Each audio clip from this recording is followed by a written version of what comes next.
Don't go into the basement. Mom, I remember now how it all started. It was right after moving to the new house. How old was I? 4?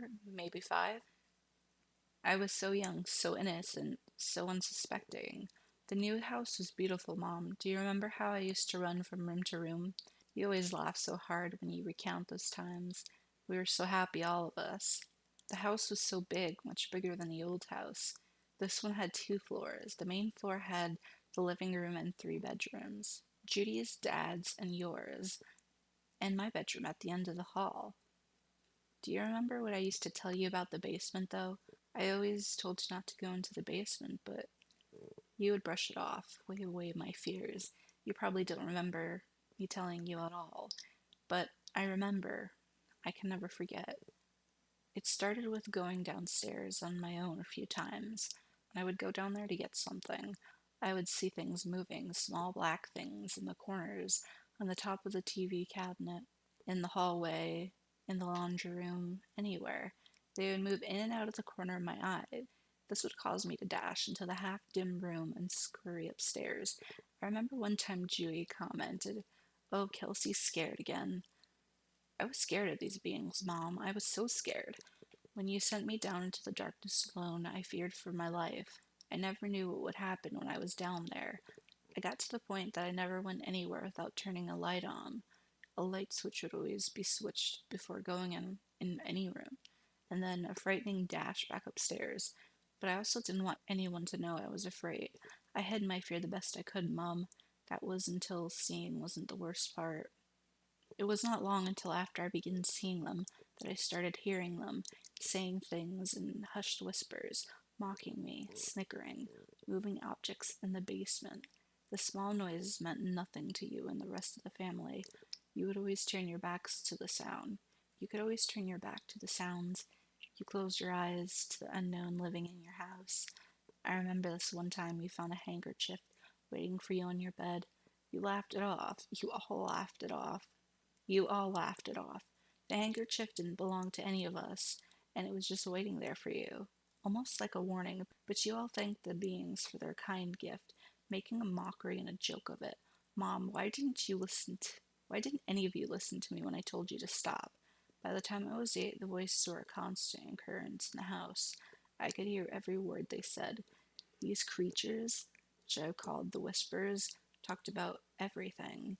They talked about new things to do to be a nuisance, how much we amused them, how best to hurt the family living in their house. I had learned for me to put these things behind me and ignore them, but that became harder and harder. I remember one night laying in bed, I heard the door creep open. I hadn't been able to sleep well, so small noises jerked me up in the middle of the night quite often, but the whispers never moved objects so carelessly. They knew I was awake, and they knew the best way to frighten me. Loud movements were heard from the kitchen, and to save myself, I flung the blankets over my head. I wanted to cry for you like a toddler, Mom, but I didn't want to put you in harm. I heard a yelp from the kitchen. It was soft enough that no one else would be awoken from it. I know if you ever read this, Mom, you'll yell at me for being so stupid, but I had to see what was in the kitchen. I had to know what evil was preying on my family. The hallway felt eerily cold in the hot summer's night. The light being already on hardly made my descent to the kitchen less terrifying. My feet shattered the silence as I struggled to creep as quietly as I could. I was so afraid, and the sweat from my body glued my clothes to my skin.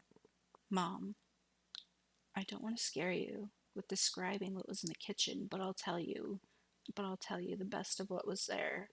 A small creature about 2 foot high stood before me, his pitch black and beady yellow eyes. This is the only way to describe the appearance of the creature.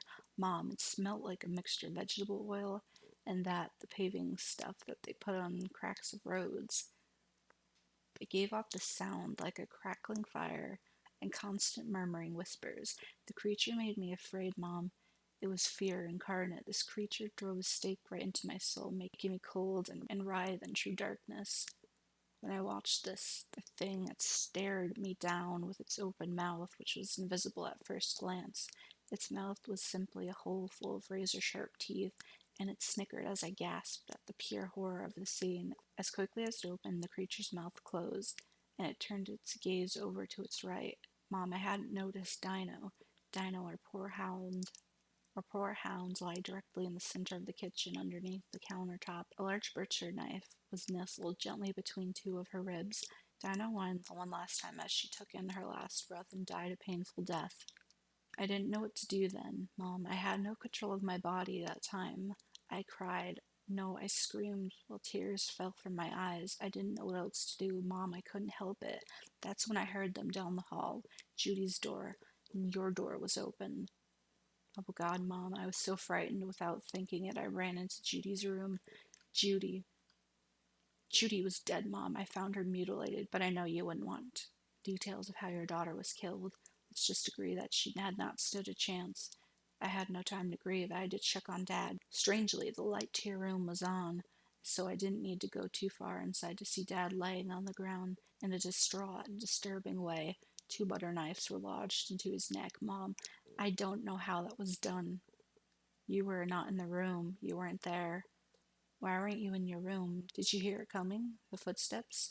Did you honestly think that running to the basement would be the best answer? I knew you were down there, trying to escape the evil that was upstairs. I ran down the stairs, hoping to beat the whispers to you.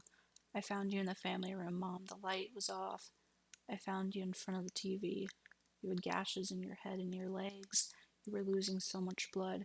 When you saw me, you screamed. You screamed so loudly. I didn't understand. But then I saw them. Whispers had beat me to you, and they were chanting, kill her, we must kill. We must kill her. Kill her, kill her. We must kill her, we must kill her, kill her, kill her. They were chanting at me, Mom. They were telling me to kill you. They were telling me that you had to die. So when I looked at my hands, they were covered in blood, Mom. Blood was staining my new nightgown. Blood was running down my arms. I was holding a knife from the kitchen. When I looked back up, the whispers were gone, and it was just you and me. I turned on the light and smiled. You screamed again. I advanced to you, raising the knife in my hand. I told you never to go into the basement, Mom. Why didn't you listen to me?